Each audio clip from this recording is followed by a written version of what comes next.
श्रावण मास चली श्रावण मसरे आम शिवों निकट को आसी था शिवों पाखे आम दुख जन जहाँफल शिव आम दुख शुणी था कहीं मसरे शिव अत्यंत खुशी था लोकाचार यहीपरी अनेक कथा सब अच्छी तो शिव कृपा पाइबापी श्रावण मास को अपेक्षा करि किसी बंधु माने तथापि शिव सबुबले तांकर कृपा रखि था भक्त मान कौन सब रोचे श्रावण मास आउ बोलबम यात्रा विषय रे आसंतु आम पूजकों सह ए विषय आलोचना रखा आम कि भक्त माने अछंती जे श्रावण मासरे शिवों पाखक आसी पूजा करने आम कि आलोचना रखा हाँ माटिके कथा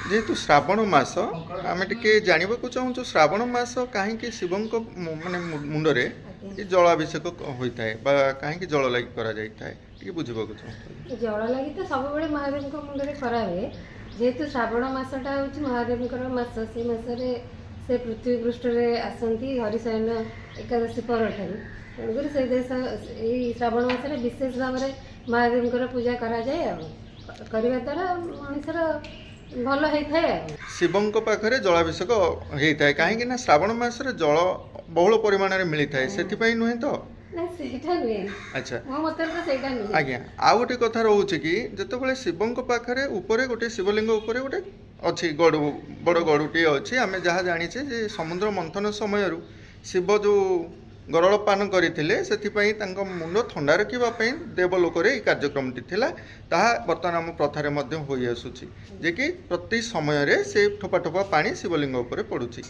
ध्यान से रही न था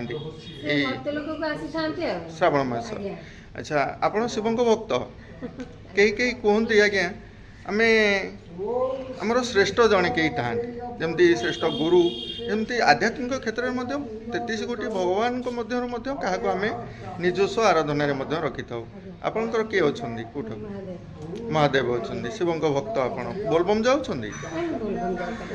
बोलबम जाते अच्छा बोलबम किसी अलग पराकाष्ठा अच्छी कि ना से विषय जानी ना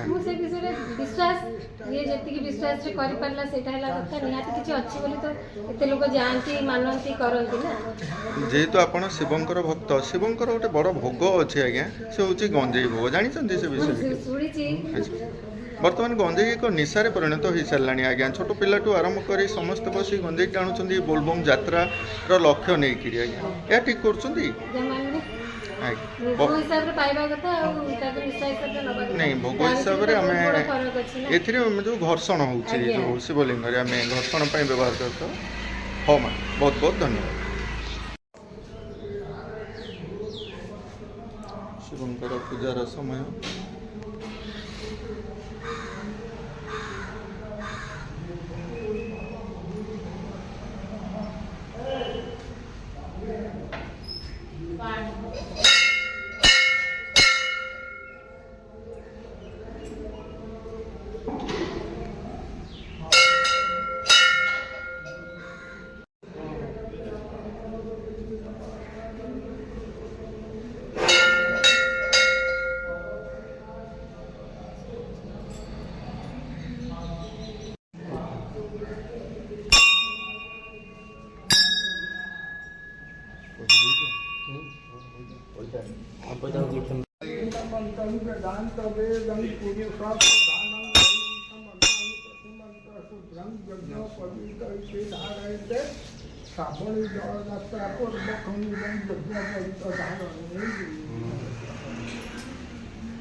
पीठरे देखुचे जे शिवलिंग पाखे कवितार किसी पूजा अर्चना होमें जहाँ जानूचे भक्त मैंने आसी किपरि पूजा अर्चना करा श्रावण मासरे प्रथम प्रारंभिक कार्य सब कौन थाए से विषय टी कह प्रथम पाली आम गुरु पूर्णिमा ठार आरंभ कर राखी बंधन बा आमर गम्हा पूर्णिमा जाए पालन कराए एक मास तो से अनुसार आम गोटे मास बिना पियाज रसुण और आमिष भक्षण बंद कर आम निष्ठार सहित श्रावण मास पालन कर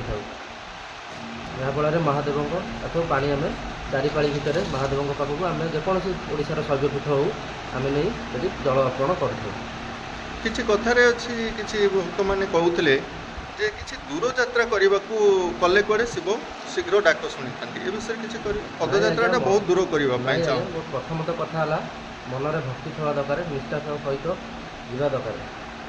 ଆଉ ମୋର ମାସକ ସାରା ଆମେ ଆମିଷ ଛାଡ଼ି ଶିବଙ୍କର ଏହି ନାମକୁ ନାମ ସଂକୀର୍ତ୍ତନ କରିଥାଉ ଏବଂ ଚାରିପାଳି ଭିତରୁ ଯେଉଁ ପାଳିଟି ଆମକୁ ସୁବିଧା ହୁଏ ଆମେ ସେହି ପାଳିରେ ଯାଉ। ଏହି ସାଧାରଣତଃ ଆମର ଦ୍ୱିତୀୟ ପାଳିରେ ଶୁଭ ବାର ପଡ଼ିଥିବା ସୋମବାରରେ ଆମେ ସେଥିପାଇଁ ଯାଉଛ। ଆଚ୍ଛା, ଶିବଙ୍କ ପୀଠକୁ ଆସି ପ୍ରଥମେ ତମାନେ ଆଜିର ଏଇ ଯେଉଁ କାର୍ଯ୍ୟକ୍ରମ କ'ଣ ଅଛି?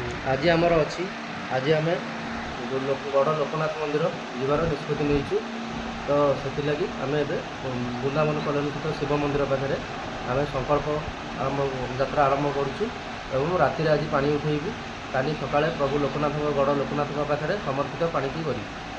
ଆଚ୍ଛା, ଲୋକନାଥ ମାନେ ଶିବ ଆଜ୍ଞା, ନା ବିଷ୍ଣୁ? ଶିବ। ଆମେ ଜାଣିଛେ ପୁରୀର ଲୋକନାଥ ସେ ହେଉଛନ୍ତି ଶିବ, ଗଡ଼ର ଲୋକନାଥ ତ ଶିବ ନୁହେଁ, କେହି କେହି କହୁଛନ୍ତି ବିଷ୍ଣୁ ବୋଲି, ଆଉ କିଏ ମଧ୍ୟ ବିଷ୍ଣୁ ଯେମିତି ଆମର ହରିହର ହରିଶଙ୍କର, ସେମିତି ଗଡ଼ର ଲୋକନାଥ ସେମିତି ଶିବ ଆଉ ବିଷ୍ଣୁଙ୍କୁ। ଲୋକନାଥ ମନ୍ଦିର ପ୍ରାଙ୍ଗଣରେ ଶୈବପୀଠ ମଧ୍ୟ ଅଛି, ଆଜ୍ଞା ସେଇଠାରେ ଢାଳିବ। ଆଜ୍ଞା। ଆଚ୍ଛା, ବହୁତ ବହୁତ ଭଲ କଥା।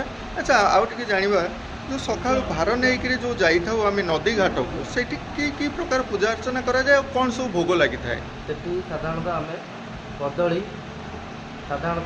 କଦଳୀ ଆଉ ଶ୍ରୀଫଳ, ଯାହାକୁ ଆପଣମାନେ କୁହନ୍ତି ନଡ଼ିଆ, ଠିକ୍ ଅଛି।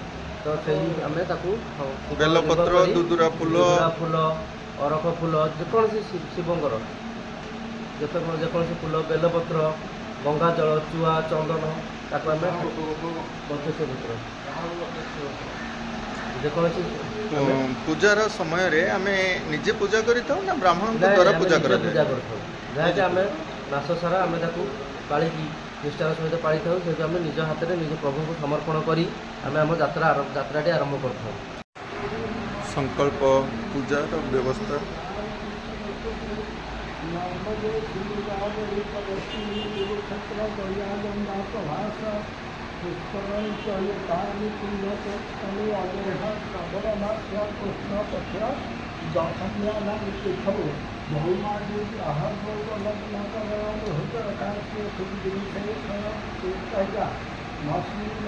ଜଳ ଉତ୍ତୋଳନ ଠାରୁ ଅଶ୍ଳୀଳ ସମର୍ପଣ ପର୍ଯ୍ୟନ୍ତ ସର୍ବ ଶୁଭାଶୁଭ କର୍ମକରଣୀ ଅନୁମୋଦସ୍ତୁ।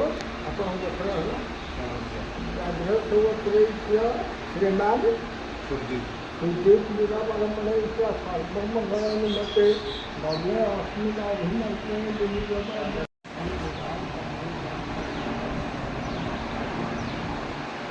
ବୋଲବମ୍ ଯାତ୍ରା ପୂର୍ବରୁ ଏ ଏକ ସଂକଳ୍ପ ଯାତ୍ରା ଯେ ପୈତମାନ ପୂଜା କରି ପିଲାମାନେ ଆମର ସଂକଳ୍ପ କରୁଛନ୍ତି। ଯେହେତୁ ଆସନ୍ତାକାଲି ସୋମବାର ଶିବଙ୍କ ବାର,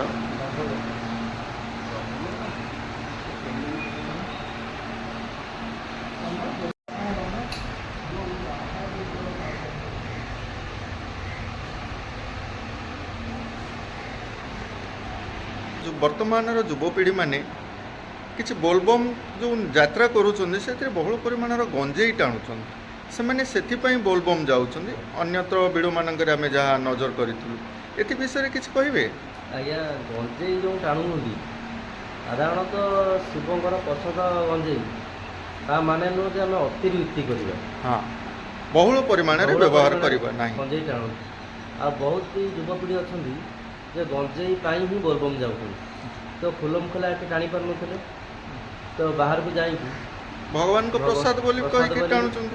କାହିଁକି ନା ଆମେ ଗୁରୁବାରେ ଆମିଷ ଆମ ମାଆ ମାନେ ଖାଇବେ ନାହିଁ, କିନ୍ତୁ ଯେତେବେଳେ ଆମେ ମନ୍ଦିରକୁ ଯାଉଛେ, ମନ୍ଦିରରେ ଆମେ କୌଣସି ମାଆଙ୍କ ପୀଠମାନଙ୍କରେ ଯାଉଛେ, ଯେମିତି ଗୋଜବାୟାଣୀଙ୍କ ପୀଠରେ ଗୁରୁବାରେ ଆମେ ଆମିଷ ଖାଇବାକୁ ପଡ଼ୁଥିଲା ମାଆ ମାନଙ୍କୁ, ସେହିପରି ନାଇଁ କି? ଆଚ୍ଛା, ବୋଲବମ୍ କେତେ ବର୍ଷ ହେଲା ଗଲଣି? ବୋଲବମ୍ ଆଜ୍ଞା ମୋର 3 ବର୍ଷ ହେଇଯାଇଛି, ଏଇଟା ଚତୁର୍ଥ ପାଳି। ଚତୁର୍ଥ ମାନେ କ'ଣ ମନସ୍କାମନା କରିକିରି ଯାଉଛ ନା? ମନସ୍କାମନା କିଛି ନାହିଁ। ଆଚ୍ଛା, ମନସ୍କାମନା କିଛି ନାହିଁ। କାହିଁକି ଯାଉଛ ବୋଲବମ୍? ଯାଉଛୁ ଆଜ୍ଞା, ପରିବାରର ସପରିବାର କେମିତି ଉନ୍ନତି ହେବ, ସେଥିଲାଗି ମନରେ ଭକ୍ତି ଥିଲେ ସବୁ କିଛି ସମ୍ଭବ। ମନରେ ଭକ୍ତି ଥିଲେ ଗାଡ଼ିଆ ବି ଗଙ୍ଗା। ଆଚ୍ଛା, तेणु मनरे भक्ति करवा आम माने जो परंपरा आमर अच्छी आम विधि विधार बोलबम यात्रा करवा किंतु ये जो निशा ठारू टिके दूरे ही रहिबा या ही आमर कामना किछु भक्त माने आसिले वृषभंक कानरे किछि कहि तांती कोन पई आ को कानरे कहि तांती कहबे शिवंकर होउछन्ति प्रत्यक्ष रूप होउछन्ति नंदी नंदी कामरे आपण जहाँ कहले शिवंक पाखरे सेटा डायरेक्ट तार ये डायरेक्ट फाइल जाते जाई पड़े अक्षर पाखरे जेंति शिवंक पाखरे एई जिनिसटा पड़े अच्छा तेणु शिव तत्क्षणा उपलब्ध दक्षिण कन्नरे शिव मृत्युंजय मंत्र 8 बार जप करके शिवंकर अंडस्पर्शन पूर्वक जहाँ ठाकुर को चाहिए जहाँ पूजक जी आमर माध्यम किंतु नंदी एबे हेले माध्यम किछि भक्त माने आसीबे तांकर अच्छा कि नंदी को दर्शन करी तापरे शिव को दर्शन करि परिबे सेवा करिके अर्थात आपण पढुछि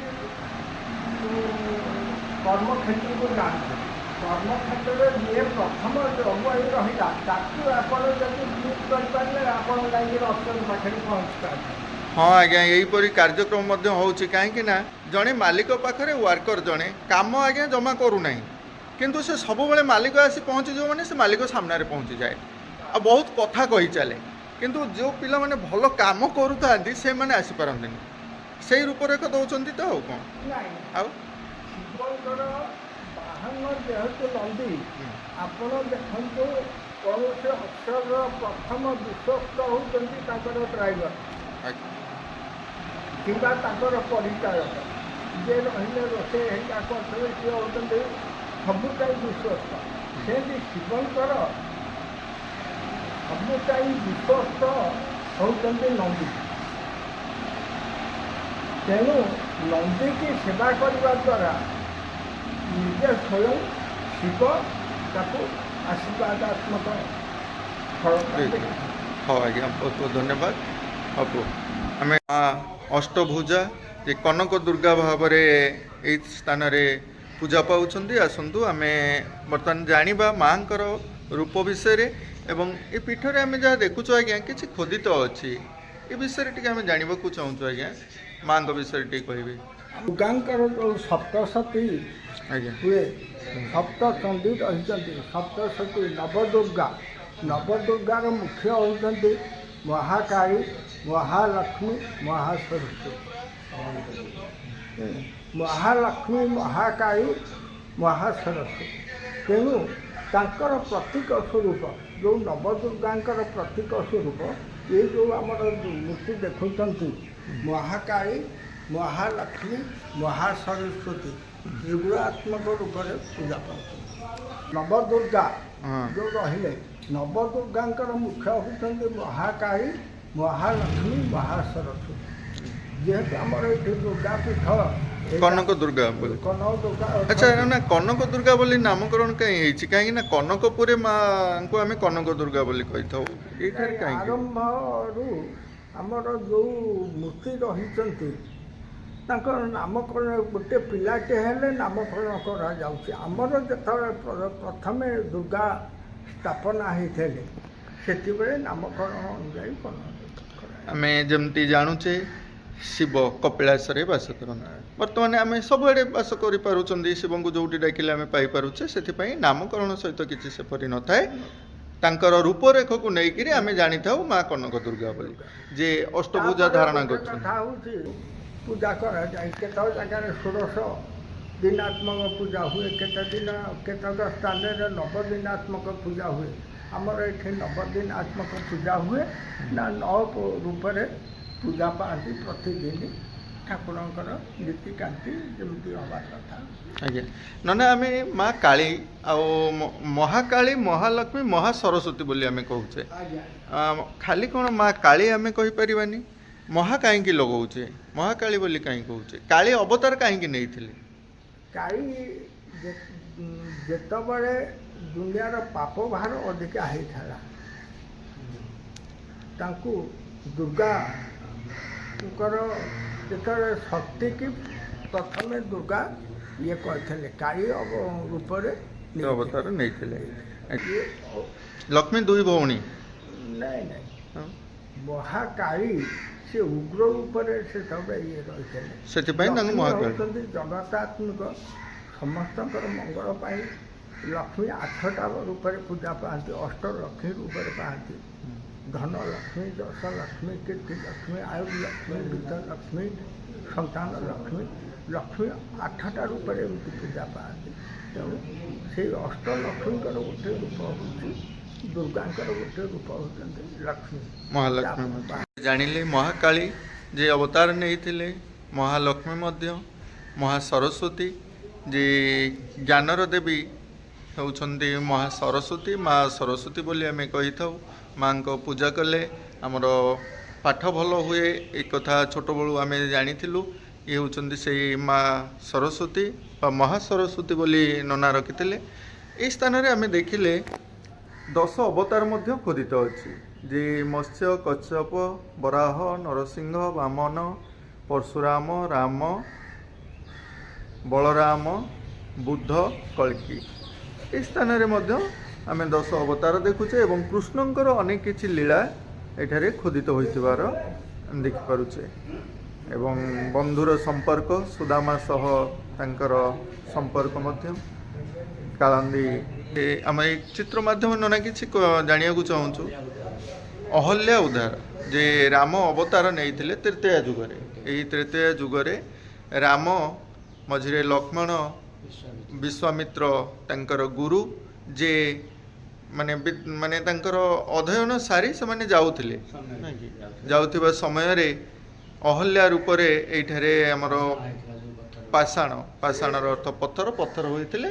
ସେଇ ପଥରକୁ ସ୍ପର୍ଶ କଲା ପରେ ରାମ ସେ ନାରୀ ରୂପରେ ଆସିଗଲେ।